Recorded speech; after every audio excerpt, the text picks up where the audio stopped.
Okay, jumping right into the video, let's make some banana bread. Here is my bowl of my wet ingredients, and this is my dry. I measured everything out so we can make this quick. This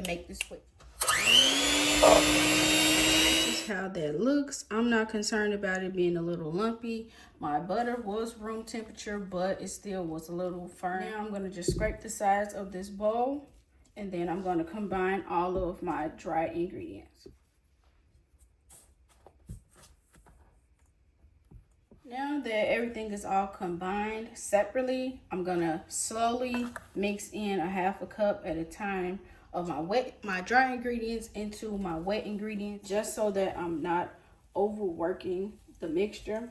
I just want to slowly incorporate my dry ingredients. Now that everything is combined, I am gonna add in a little bit of walnuts. These are walnuts that I cracked myself.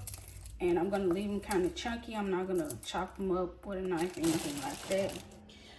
Now, most people use a loaf pan. I have used a loaf pan before when making banana bread. I wanna make banana bread squares. I don't wanna have to slice a piece of bread every day. So I am going to put it in this rectangle cake pan that I just buttered and floured. And I'm just gonna cook it in this.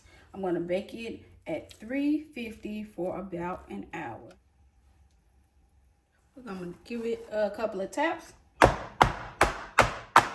Get some of those bubbles out. Now that that's in the pan all nice and pretty, I'm just gonna sprinkle a little bit more of those walnuts on top. You can roast your walnuts if you want to, but these are straight from the shell into the banana bread. I don't got time. But this is the bread fresh out of the oven. I'm gonna let it cool, and then I'm gonna cut it into squares. When it cooled down, I didn't want it to be dry. So to seal in that moisture and that steam from when it was fresh out of the oven, I wrapped it up so it could be moist. Now I'm gonna cut it.